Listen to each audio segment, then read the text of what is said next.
چند لحظه همینجا مکث کن. به حرکت آروم آب نگاه کن و به نوری که بدون عجله بر همه چیز میتابه. یه نفس عمیق بکش. اجازه بده بدنت دقیقاً همون جایی که هست پذیرفته بشه. امروز قراره با هم روی عضلات پشت پاها و لگنمون کار کنیم. جایی که خیلی وقتها خستگی، فشار و محدودیت حرکت رو توی خودش نگه میداره. این تمرینا فقط کشش نیستن. دعوتی‌اند برای باز شدن لگنت، روانتر شدن مسیر حرکت و آماده سازی بدن برای یک حرکت فعالتر. در طول تمرین عجله نمی کنیم، به بدنمون گوش میدیم و اجازه میدیم هر کشش به اندازه نیازمون اتفاق بیفته و نه بیشتر. حالا اگه آماده ای خیلی آروم از این فضا عبور میکنیم و وارد تمرین های کشش پشت پا و باز شدن لگنمون میشه.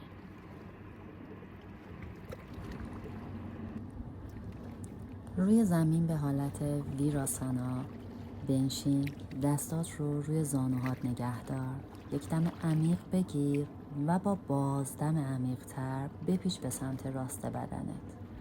دست چپت رو پشت رون پای راست و دست راستت رو پشت بدنت روی زمین قرار بده. قفسه سینه رو باز کن و اگر که برات مقدور بود برای پیچش بیشتر ستون فقراتت دست پشتت رو ببر داخل کشاله رون پای مخالف، همونطور که توی تصویر می‌بینی، و حرکت رو برای سمت دیگت تکرارش کن. 5 دم و بازدم عمیق و طولانی برای هر سمت توی حرکت باقی بمون. با دم بعدی بدنت رو توی حالت تیبل تاپ پوزیشن قرار بده، زانوهات رو زیر لگنت قرار بده، مچ دستت زیر سرشونه و همونطور که داری میبینی لگن رو به سمت پاشنه پاهات به سمت عقب ببر و مجدد برگرد توی حالت تیبل تاپ بدون اینکه زانوهات رو روی زمین قرار بدی و این حرکت رو تکرارش کن. دم عمیق، بازدم و دم به سمت روبرو. انگشتای دستت رو روی زمین باز و پهن قرار بده و اجازه بده که با فشار انگشت ها روی زمین عضلات کف دستت هم فعال بشن. دم، بدن به سمت عقب، بازدم، بدن توی حالت تیبل تاپ بدون قرار دادن زانوها روی زمین.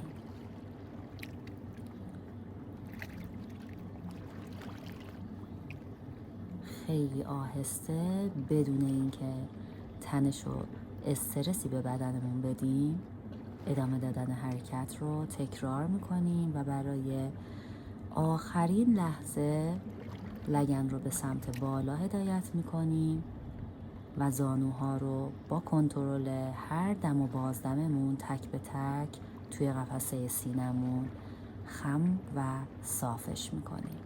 اگر که برامون مقدور بود پای رو که زانوش رو صاف میکنیم، پاشنش رو به زمین میرسونیم. بعد از تکرار 10 مرتبه پای راست رو به سمت بالا هدایت میکنیم و بین دست هامون جلوی بدنمون قرار میدیم. دم عمیق میگیریم، با بازدم زانوی پای جلو خم میشه، دست به سمت عقب با کنترل صافی ستون فقرات و مجدد دم میگیریم، زانوی پای جلو خم میشه و با بازدم بدن روی رون پای جلو میخوابه و دست ها به سمت عقب. سعی میکنیم که هر دو تا پاها رو، چه پای جلو و چه پای عقب رو توی اجرای حرکت همونطور که دارید میبینید صاف و کشیده نگه دارید. دم و بازدم. آخرین مرتبه کف دست ها رو کنار پای راست روی زمین میذاریم و وینیاسا رو انجام میدیم. چاتورانگا، اوردواموکا، آدونکا شواناسان و حرکت رو برای سمت دیگه بدنمون اجرا میکنیم. پای چپمون رو بین دستمون قرار میدیم. زانوی پای چپ ابتدا خم، دم میگیریم، باز دم، بدن میخوابه روی رون پای چپ و دستها به سمت عقب هدایت شده متمایل میشه. دم میگیریم، با بازدم زانوی پای جلو صاف، زانوی پای عقب صاف، ستون فقرات کشیده و موقع خم کردن زانوی پای جلو تا جایی که برامون مقدوره لگنمون رو به سمت زمین هدایت میکنیم. دم، بازدم. آرامش رو تو بدنمون به چرخش در میاریم. برای لحظاتی دیگه حرکت رو ادامه میدیم. کشش رو پشت پاهامون احساس میکنیم و برای آخرین بار دست‌ها رو دو سمت پای چپ قرار میدیم و بدن رو توی حرکت آدون کاشواناسانا قرار میدیم. لگن رو به سمت سقف بالا میکشیم. پای راستمون رو از روی پای چپمون رد میکنیم. توی حرکت گاروداسانا پاهامون رو قرار میدیم و همونطور که میبینید سعی میکنیم زانوی پای زیر که پای چپمون هست رو خم و صاف بکنیم و حرکت رو برای 10 مرتبه تکرارش میکنیم و اجازه نمیدیم که قفل پاهامون باز بشه.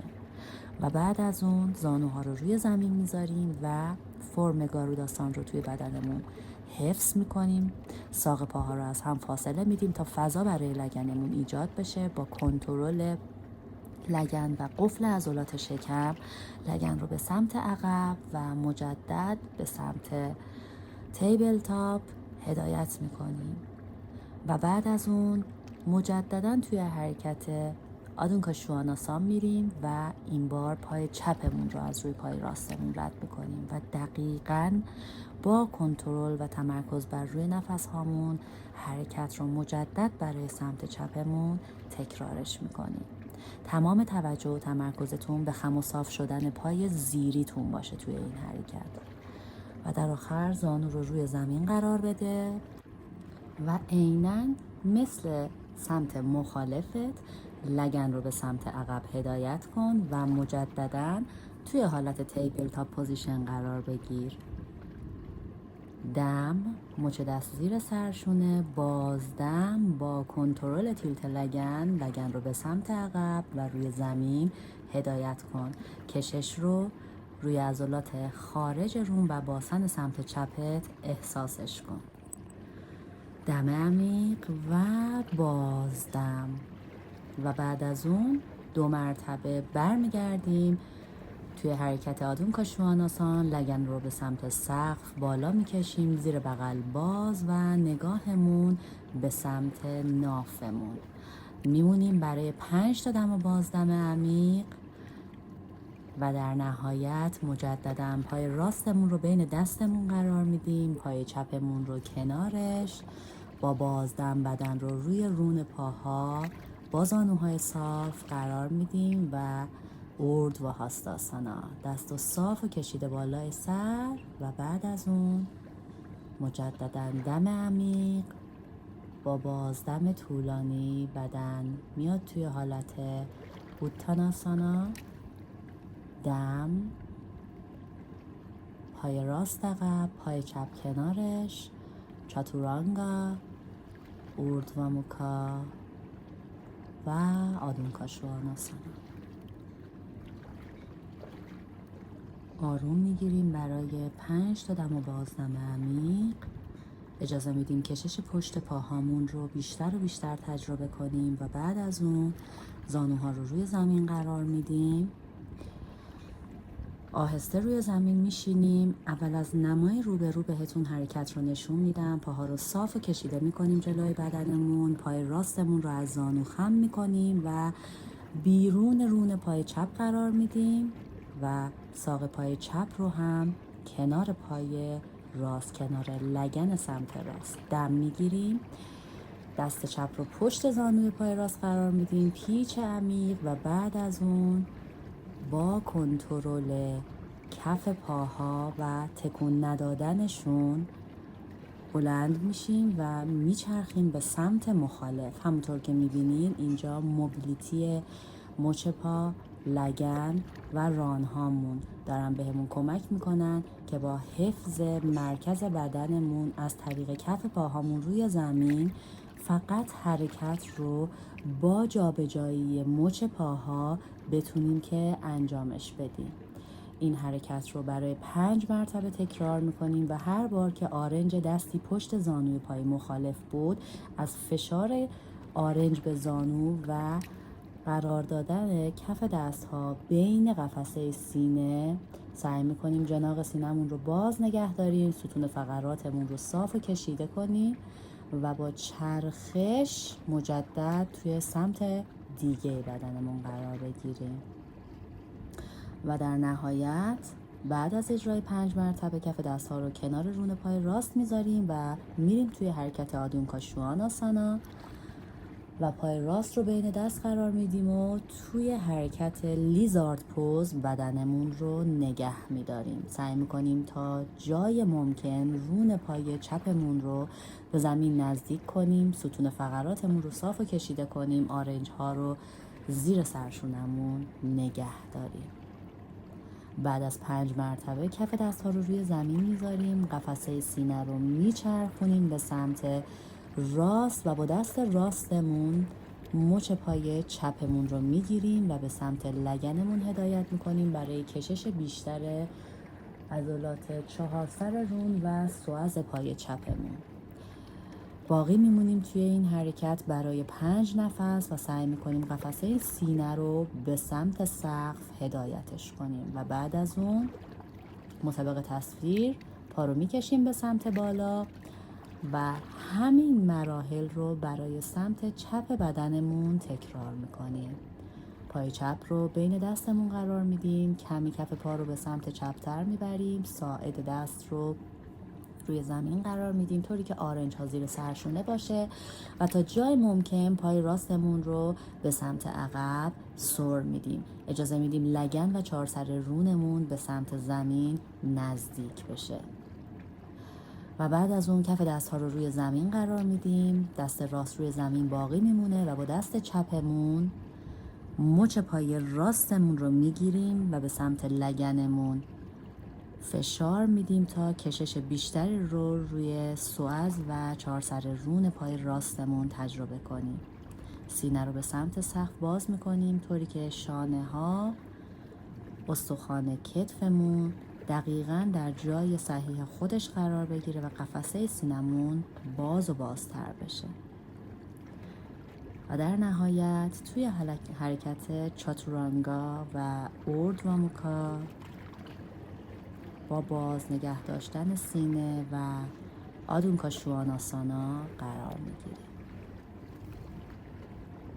دم میگیریم، پای راست رو 2 مرتبه بالا میکشیم، بین دستمون میذاریم، پای چپ رو تا جایی که میتونیم عقب نگه میداریم تا 4 سر رونمون نزدیک زمین بشه و وارد حرکت آردا هانوموناسان میشیم. اگر که براتون مقدور بود موقع صاف کردن پای جلو دست ها رو به سمت عقب بکشین و موقع خم کردن پای جلو دست ها رو به سمت بالای سر. حرکت رو تکرار میکنیم. دم میگیریم، زانوی پای جلو خم، دست صاف و کشیده بالا، 4 سر رون پای پشت نزدیک زمین، بازدم، بدن میخوابه روی رون پای جلو، مش پای جلو فلکس و همین مسیر و مراحل رو تکرار میکنیم برای سمت راست بدنمون. دم عمیق، لگن به سمت زمین هدایت، بازدم، بدن روی رون پای جلو و در نهایت بعد از تکرار 5 مرتبه حرکت چاتورانگا، اوردواموکا و آدونکا شواناسانا. و همین حرکت و تکرار 5 مرتبه‌ای رو برای سمت چپمون تکرار میکنیم.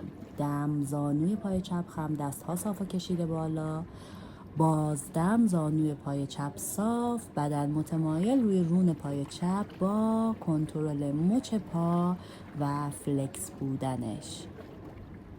دم، دست ها بالا، با بازدم بدن میخوابه روی رون پاها. تمام توجهمون به جریان و مسیر تنفسمون موقع اجرای حرکت و کنترل لگنمون و هرچه نزدیکتر شدنش به سمت زمین. و در نهایت پای چپ رو هم عقب میبریم و چاتورانگا اوردواموکا و آدونکا شواناسانا. سعی میکنیم پاشنه پاها رو هرچه بیشتر به زمین نزدیک کنیم و برای لحظاتی توی حرکت ویراسانا آروم میگیریم و به صدای نفس هامون گوش میدیم. الان بدنت گرمتره، لگنت آزادتره و پشت پاهات آماده تر. اگه دوست داشتی میتونی همراه من وارد حرکت ویپاریتا پریورتا سوریا یانتراسانا بشی یا همون سوپل سارجه. حرکتی که به قدرت، ثبات و همکاری لگن و پاها احتیاج داره. ازت خواهش میکنم که با نفست حرکت کنی و اجازه بدی بدنت هدایت کنندت باشه. پشت به دیوار قرار بگیر. شانه دست چپ یا راستت رو از زیر زانو موافق رد میکنی. دست مخالفت رو در راستای پایی که سرشونت رو رد کردی از زیرش به پهلو باز میکنی. حالا زانوی پای راستت رو خم میکنی و با دست چپ مچ پای راست رو به لگنت نزدیک میکنی و سعی میکنی سر زانوی پایی که خمش کردی رو بیشتر و بیشتر به سمت سقف هدایتش کنی. این حرکت رو برای هر دو سمتت انجام بده و حداقل برای 5 تنفس توی هر سمت باقی بمون. میتونی که روی زمین به پشت دراز بکشی و برای لحظاتی احساسات بدنت رو آگاه بشی و به تمامی تجربهش کنی. امیدوارم که از انجام دادن این تمرین لذت کافی رو برده باشی. میتونی که برای انجام تمرینات بیشتر من رو دنبال کنی و توی تمرینات بعدی هم همراه هم باشی. عشق و نور به قلبت. نماسته.